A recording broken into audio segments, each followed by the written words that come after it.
오늘 송구영 시인 2023년도 첫 예배 말씀 제목으로 주의 은택으로 연사에 관 씌우시니, 주의 은택으로 연사에 관 씌우시니라는 제목으로 하나님 말씀 나누겠습니다. 내년부터 바뀌어지는 것이 많죠. 그 중에 하나가 나이입니다. 이제는 우리도 공식적으로 만 나이를 사용하게 되었습니다. 태어나면 무조건 한 살이 아닙니다. 옛날에는 동아시아 문화권의 나라들이 이 나이를 사용했죠.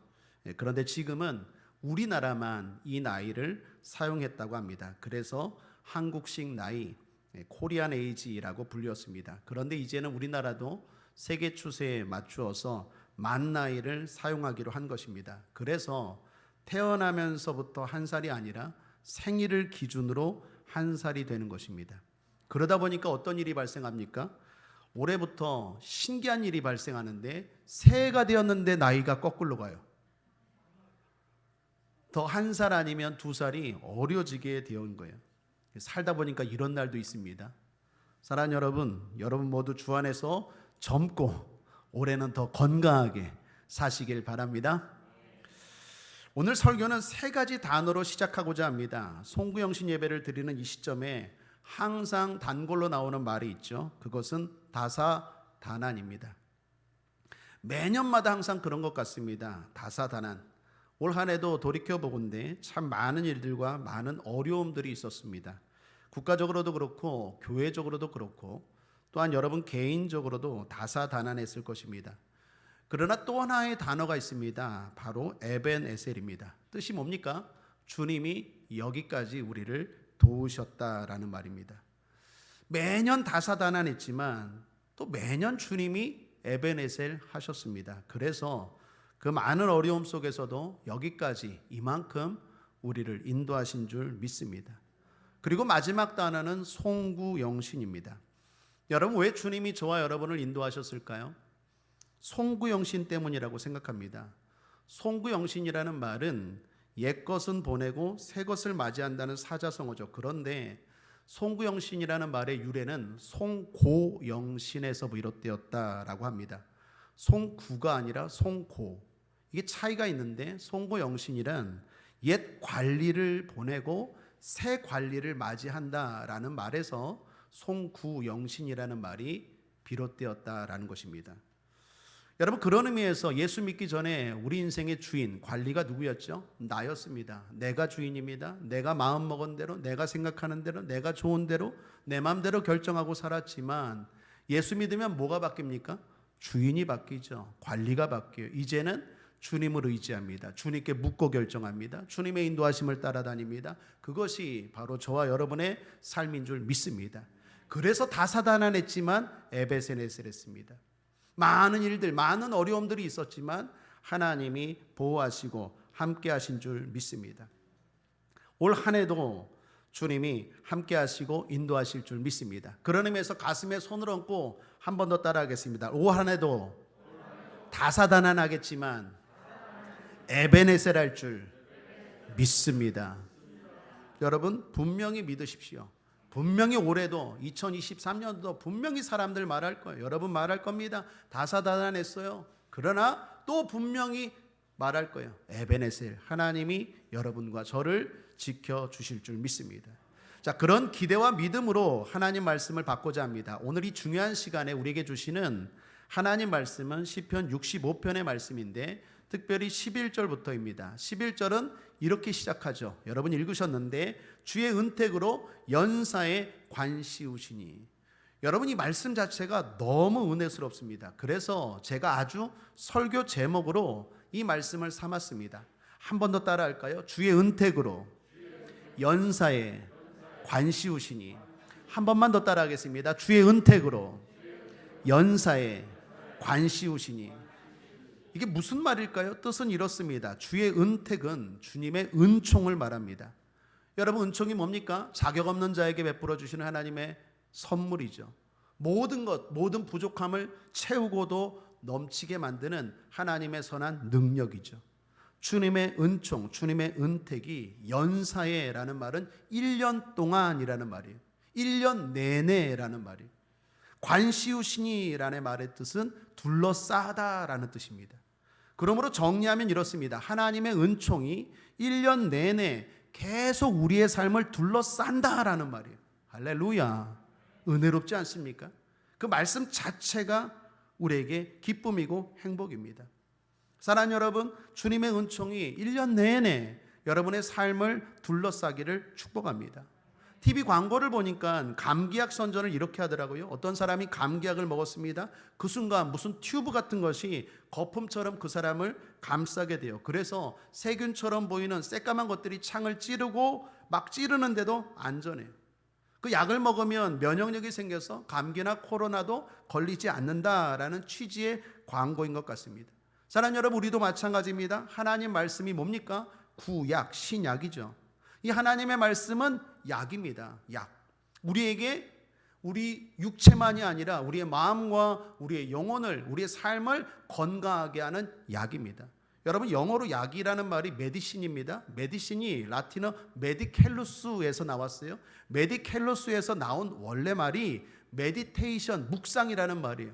시편 1편에 보면 복 있는 사람은 주야로 하나님의 말씀을 묵상한다고 말하죠. 그 메디테이션이 바로 메디켈루스에서 나온 말이고, 거기서 비롯된 게 메디신, 약이라는 말이에요. 그러니까 무슨 말입니까? 말씀이 곧 약이에요. 말씀을 묵상하는 것이 곧 복이라는 거예요. 사랑하는 여러분, 하나님의 말씀을 붙들고 묵상하며 나아갈 때 원수사탄 마귀가 우리를 공격하고 끊임없이 찌르고 끊임없이 위협할지라도 안전하고 행복하게 될 줄 믿습니다. 자, 그렇게 하나님이 1년 내내 은혜를 베풀어 주실 때 나타나는 결과가 뭘까요? 4가지로 정리해서 여러분 축복합니다. 첫째로 풍성한 인생길입니다. 11절 하반절을 보십시오. 주의 길에는 기름이 떨어지며 라고 말합니다. 여러분, 이제 이 사람의 길은 어떤 길입니까? 주의 길이에요. 자기의 길이 아니에요. 내 맘대로 내 인생길이 아니라 주님의 길이라고 말합니다. 주님과 동행하는 길입니다. 그 길에 뭐가 떨어진다고요? 기름이 떨어집니다. 기름이 뭘 말합니까? 풍성한 비옥함을 말해요. 그 사람이 걸어가는 길, 이제 주님과 함께 걸어가는 길에는 주님이 은총을 베풀어 주셔서 풍성한 비옥함이 따라온다라는 것입니다. 여러분은 잘 알다시피 창세기 3장에 보면 인간이 죄를 짓고 나서 인간에게 온 게 뭡니까? 가시덤불과 엉겅퀴로 대표되는 저주였죠. 땀을 흘리고 수고하고 열심히 살아도 어떻게 해요? 소득이 없어요. 열매가 없어요. 땅이 저주를 낸다고 말합니다. 그 저주가 주님을 믿고 십자가의 은혜로 말미암아 주님의 동행하심으로 나아가는 하나님의 백성들에게 열매, 풍성한 열매를 가져온다라는 것입니다. 사랑하는 여러분, 많은 사람들이 지난 한 해 실패를 경험했습니다. 뉴스를 볼 때 많은 사람들이 열심히 산 것에 비해 그 결과가 초라했죠. 열심히 공부했는데 진학이 안 된 사람이 많습니다. 열심히 공부했는데 취업이 안 됩니다. 열심히 준비했는데 결혼이 안 되고, 열심히 노력했는데 명퇴를 당하고, 열심히 했는데 사업이 안 됩니다. 열심히 살았는데 고금리, 고물가, 고환율, 경제가 더 어렵대요. 올해는 더 어렵대요. 우리 주변의 상가만 보아도 그렇습니다. 지금 우리 교회가 있는 이 상가 주변의 상가들이 얼마나 많이 바뀌는지 몰라요. 회전율이 빠르다고 말하죠. 좀 몇 개월 하다가 안 돼요, 장사가. 그러니까 또 문을 닫고 또 다른 게 들어왔는데 또 인테리어하고 뭐 큰 꿈을 가지고 시작하지만 또 안 돼요. 열심히 부족할까요? 열심히 특심입니다. 새벽부터 밤늦게까지 얼마나 열심히 일하는지 몰라요. 그런데 안 돼요. 하나님이 도와주셔야 됩니다. 여러분, 사람들이 그래서 낙심합니다. 열심히 변하여 한심이 된다고 말하죠. 열심은 한자로 뜨거운 마음이라는 말이고, 한심은 차가운 마음이라는 말입니다. 마음이 아주 차가워지는 게 뭡니까? 시체가 되는 거예요. 죽은 시체는 마음이 차갑잖아요. 사람은 그래서요, 위험한 거예요. 한심하면 위험한 거예요. 사람은 실패할 때 끝나는 게 아니라 좌절할 때 끝난다는 말이 있어요. 실패할 수 있지만 실패가 반복되고 열심히 해도 안 돼서 자꾸 한심하게 되면 그때부터 좌절하게 되고, 좌절하면 인생이 끝난다라는 거예요. 그런데 오늘 주님이 어떤 약속을 하십니까? 주의 은택으로 연사의 은혜를 베풀어 주셔서 주의 길에 올 한 해 풍성한 열매가 있게 하겠다 약속하십니다. 그러므로 사랑하는 여러분, 올 한 해 이 말씀 가지고 먼저 축복합니다. 여러분 하시는 일들마다 풍성한 결실이 있기를 주님의 이름으로 거듭 축복합니다. 자, 둘째로 그 풍성함이 멀리까지입니다. 자, 12절 상반절입니다. 들의 초장에도 떨어지니, 기름이 떨어집니다. 풍성함과 비옥함이 떨어집니다. 그런데 들의 초장에도 떨어진대요. 들의 초장이라는 말의 직접적인 의미는 광야의 목초지입니다. 광야의 목초지입니다. 여기는 풍성함과 거리가 먼 곳이에요. 거칠고 메마른 곳이에요. 한마디로 아무것도 없는 광야입니다. 그런데 하나님의 풍성함이 임하면 거기까지 미친다라는 거예요. 사랑하는 여러분, 올 한 해 하나님이 여러분 하시는 일에 풍성함을 주셔서 특별히 메말랐던 곳에도 임하시기를 축복합니다. 우리의 힘은 유한하지 않습니까? 한계가 있습니다. 그러다 보니까 내가 관심이 없어서, 시간이 없어서, 역량이 안 되어서 돌보지 못하는 영역이 있죠. 바쁜 아빠는 가정에 소홀히 할 수밖에 없습니다. 바쁜 엄마는 건강에 소홀히 할 수밖에 없고, 바쁜 자녀는 무엇에 소홀히 할 수밖에 없습니까? 공부에 바쁜 자녀는 관계에, 일에 바쁜 자녀는 자신의 인격에. 사람은 누구나 그래요. 열심히 하지만 한계가 있기 때문에 미처 신경을 못 쓰고, 내가 아무리 능력이 많아도 미처 내 영역이 미치지 못하는 곳이 있다라는 것입니다. 소홀히 할 수밖에 없는 영역이 있어요. 그런데 하나님이 풍성한 은혜를 베풀어 주시면 그 멀리까지 내가 관심이 있지만 능력이 안 돼서, 아니면 관심까지 못 두어서 풍성함이 아니라 메마른 그 멀리까지 하나님의 은혜가 임한다라는 것입니다. 할렐루야. 올 한 해 저 개인적인 기쁨입니다. 아들이 당당하게 군 입대를 했습니다. 딸이 원하는 학교에 진학을 했습니다. 여러분, 목회를 하면서 아무래도 자녀들에게 소홀히 할 수밖에 없어요. 관심도 소홀히 하게 되고, 뿐만 아니라 물질적으로 또 여러 가지로 능력적으로도 소홀히 할 수밖에 없어요. 여러분들이 많이 기도해 주시고 사랑해 주시지만 제 입장에서는 여러분들이 더 먼저고, 여러분들 목회하다 보면 당연히 소홀히 할 수밖에 없어요. 그런데 하나님이 은혜를 베풀어 주셔서 내가 미처 신경 쓰지 못하고 내 능력의 한계가 미치지 못하는 곳까지 하나님이 은혜를 베풀어 주셨습니다. 저는 올 한 해 하나님이 또 그렇게 복 주실 줄 믿습니다. 저만 그럴까요? 여러분도 그렇게 될 줄 믿습니다. 그게 들의 초장에도 떨어진다라는 말이에요. 세 번째입니다. 그 풍성함이 모든 영역에입니다. 13절입니다. 초장에는 양떼가 입혔고 골짜기에는 곡식이 덮였음에. 여기 초장과 골짜기가 나옵니다. 초장에는 양떼가 있대요. 그러므로 이는 목축업을 말하죠. 골짜기에는 곡식이 있답니다. 그러므로 이는 농업을 말합니다. 둘은 전혀 상반된 영역이에요.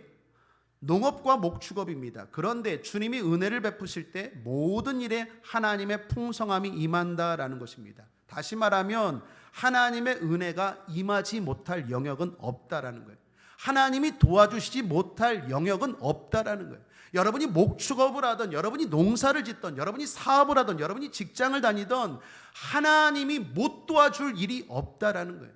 반드시 도와줄 수 있고, 반드시 도와주시면 그 영역에 기름이 떨어진다라는 거예요. 풍성함과 비옥함이 임한다라는 말씀입니다. 우리 교회 성도님들은 모두 다양한 일들을 하십니다. 그리고 다양한 신분들을 가지고 계십니다. 그런데 그 일이 무엇이든 답은 하나입니다. 주님입니다. 주님은 다 하실 수 있습니다. 성경을 보면 예수님은 밤새 수고하고 한 마리의 고기도 못 잡은 베테랑 어부 베드로를 도와주십니다. 풍성케 하셨어요. 광야에 배고픈 사람들의 배를 오병이어로 풍성케 하십니다. 누구도 고치지 못하는 불치병을 치료하셨고, 누구도 변화시키지 못했던 바울을 변화시키셨어요. 누구도 위로하지 못했던 수가성 여인에게 기쁨을 주셨고, 누구도 만족시키지 못했던 삭개오를 바꾸어 놓으셨어요. 누구도 자유케 못했던 귀신 들린 자들을 풀어주셨고, 심지어 누구도 살리지 못했던 나인성의 과부와 죽은 나사로도 살리신 줄 믿습니다. 주님의 은혜가 임하면 안 되는 게 없어요. 반드시 된다라는 거예요. 내 공부는, 내 사업은, 내가 하는 일은 주님이 못 도와주실 거야. 아닙니다. 맡기십시오. 기도하십시오. 하나님 의지하십시오. 하나님의 은혜가 임하면 거기에 하나님이 주시는 풍성함이 임할 줄 믿습니다. 하나님 못하실 것 없으십니다. 마지막으로 네 번째입니다. 그 풍성함이 결국 기쁨으로입니다. 12절입니다. 작은 산들이 기쁨으로 띠를 띄었나이다 라고 말합니다. 여기서 기쁨이라는 단어의 원어를 보면 특별히 결혼식에서 사람들이 누리는 기쁨을 의미합니다. 여러분, 많은 기쁨이 있는데 결혼식을 앞둔 신랑 신부의 기쁨은 어떻을까요? 남다르겠죠. 기대감이 있는 기쁨입니다. 희망과 또한 소망이 가득한 기쁨이죠. 그런데 띠를 띠었다라고 말합니다. 이 말은 결혼 예식 복을 입었다라는 거예요. 신랑 신부가 새로운 옷을 입었습니다. 아주 특별하고 의미 있는 좋은 옷입니다. 그렇게 준비하고 기쁨에 차서 앞으로 나아간다라는 의미입니다. 그리고 13절에 다시 한번 기쁨을 강조합니다. 13절 하반절에 저희가 다 즐거이 외치고 또 노래하나이다. 사랑하는 여러분, 풍성함은 좋은 것입니다. 그런데 중요한 건 풍성함이 꼭 즐거움으로 연결되지는 않는다라는 거예요. 그런 의미에서 마지막으로 축복합니다. 하나님이 주시는 풍성함이 즐거움과 기쁨으로 연결되길 바랍니다.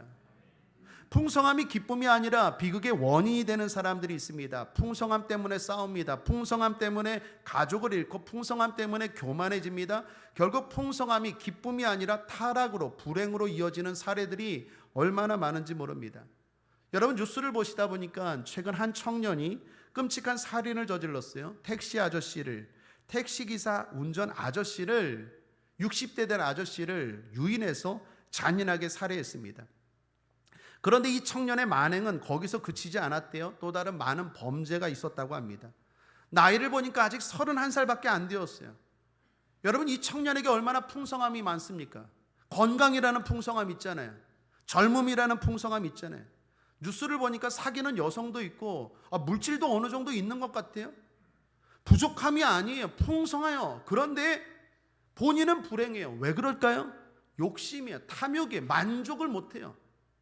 여러분, 풍성하다고 해서 꼭 기쁜 건 아니에요. 풍성함 때문에 오히려 즐거움을 잃어버리고 오히려 인생을 망치고 불행으로 살아가는 사람들이 얼마나 많은지 모릅니다. 부족함이 문제가 아니라 만족을 모르는 게 문제였어요. 그것이 이 청년의 가장 큰 문제입니다. 여러분, 성도는 어떨까요? 우리는 다른 줄 믿습니다. 우리 교회 성도님들을 보면 알 수 있어요. 지난 주일날 교회에서 뭐만 주면 즐거워합니다. 작은 거 하나만 줘도 그냥 즐거워요. 뭐 얼마나 복권 당첨된 것처럼 막 즐거워하고 기뻐합니다. 성탄 주일날 작은 선물도 가지고 와서 나누면서 기뻐했죠. 여러분, 그게 행복이에요. 우리보다 훨씬 더 많다고 해서 더 기쁜 게 아니더라고요. 그 안에 다툼이 있고 부모도 몰라보고 자식도 몰라보고 가족도 몰라보고 형제도 몰라보고 천국도 없고 오직 욕심과 탐욕, 이기적인 싸움, 그러면서 오히려 풍성함이 불행함으로 연결되는 사람들이 얼마나 많은지 몰라요. 하나님이 주시는 풍성함은 반드시 기쁨으로 종결됩니다. 즐거움으로 귀결돼요. 그래서 하나님이 주시는 풍성함이 있어야 돼요. 하나님이 주시는 풍성함이 오늘 저와 여러분의 삶 가운데 있게 되길 바랍니다. 하나님의 은혜가 임하면 풍성할 뿐만 아니라 작은 것에도 만족하는데 전도서 6장에 이런 말씀이 있습니다. 전도서 6장 2절에 어떤 사람은 그 심령의 모든 소원에 부족함이 없어 재물과 부요와 존귀를 하나님께 받았으나 능히 누리게 하심을 얻지 못하였으므로 다른 사람이 누리나니 이것도 헛되어 악한 병이로다. 받았어요. 분명히 풍성함을 받았대요. 그런데 이 사람의 병이 뭡니까? 누리지 못해요. 왜 누리지 못할까요? 너무 욕심이 많아요. 탐욕이 많아요. 그러니까 누리지 못해요. 결국 빼앗깁니다. 결국 자신을 파멸케 만들어요. 성경은 뭐라고 말합니까? 이것도 악한 병이로다. 하나님이 누리는 기쁨도 주셔야 돼요. 평생 누릴 줄 몰라요. 감사할 줄 모르고 기뻐할 줄 모르고 만족할 줄 모르고 평생 그냥 달려만 가요. 이것도 병이로다. 전도서 6장 기억하십시오. 특별히 누림의 장입니다. 누림의 은혜가 임할지어다. 6장 6절에도 보면 이런 말씀이 있습니다. 저가 비록 1000년의 갑절을 산다 할지라도 1000년 동안 산다 할지라도 낙을 누리지 못하면 마침내 다 한 곳으로 돌아가는 것뿐이 아니냐. 무슨 말입니까? 1000년 만년 오래 살면 뭐하냐? 누리지 못하는데 맨날 힘들다고 말하고 맨날 고생이라고 말하고 맨날 어렵다고 말하면 그게 다 뭐겠느냐? 그것도 헛되고 한 곳으로 돌아가는 것뿐 아니냐? 헛되다라는 것입니다. 그러므로 사랑하는 여러분, 전도서 6장의 축복도 받게 되길 바랍니다. 오늘 하나님이 주시는 풍성함이 꼭 기쁨으로 즐거움으로 임하게 되길 바랍니다. 여러분 하시는 일들에 물질의 풍성함이 임하게 되길 바라고, 건강의 풍성함이 임하게 되길 바라고, 지혜의 풍성함도 임하게 되길 바라고, 합격의 풍성함도 임하게 되길 바라고, 하시는 일들마다 기름이 뚝뚝 떨어지게 되길 바랍니다. 그런데 그 모든 것들이 다 즐거움과 화목함과 행복함으로 이어지게 되기를 주님의 이름으로 축복합니다. 자, 그런데 특별히 이 축복을, 이 은혜를 1년 내내 연사에 베푸시는 이 은혜를 누구에게 줄까요? 오늘 이 축복의 말씀이 시작되는 1절, 2절을 보십시오. 함께 한번 읽어볼까요? 시편 65편 1절, 2절입니다. 시작. 하나님이 찬송이 시온에서 주를 기다리오며 사람이 서원을 주께 이행하리이다. 기도를 들으시는 주여 모든 육체가 주께 나아오리이다. 모든 육체가 주께 나아오리이다. 주님 앞에 나아온대요. 여러분, 우리가 주님 앞에 나아간다는 게 뭡니까? 시온으로 대변되는 교회를 말합니다. 교회에 나아갈 때 주님 앞에 나아가는 거예요. 여러분, 오늘 교회 왜 오셨습니까? 주님 앞에 주님 만나려고 온 거 아닙니까? 새해 첫날 누구보다도 하나님 만나려고 오는 거 아닙니까? 모든 육체가 주께 나아갑니다. 주님 앞에 어떻게 나아갑니까? 교회 나가는 거예요. 교회 나가. 그런 사람들에게 오늘 주시는 말씀이 이 말씀이에요. 바로 저와 여러분인 줄 믿습니다.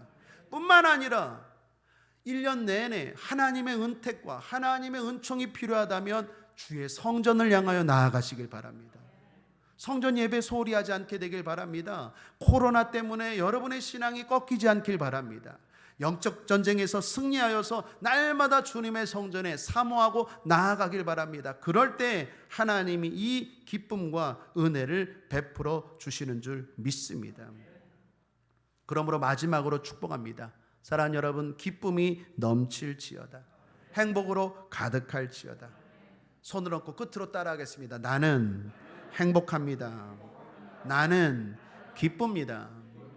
주님이 1년 내내 은총으로 감싸실 것입니다. 우리 옆사람과 끝으로 인사하겠습니다. 우리는 가족입니다. 당신은 최고입니다. 우리는 가족입니다. 여러분 최고입니다. 아멘. 말씀을 정리합니다. 새해 다사다난이겠지만 또한 에벤에셀입니다. 그것은 송구영신 때문입니다. 우리의 주인은 이제 주님이시기 때문입니다. 그 주님을 알고 성전에 달려가 기다리는 우리에게 주님이 풍성한 은혜를 베풀어 주실 것입니다. 그래서 우리는 행복합니다. 행복하셔야 돼요. 풍성하고 불행하면 그건 어리석은 거예요. 풍성함이 꼭 기쁨으로, 즐거움으로, 행복으로 이어지시기를 주님의 이름으로 축원합니다.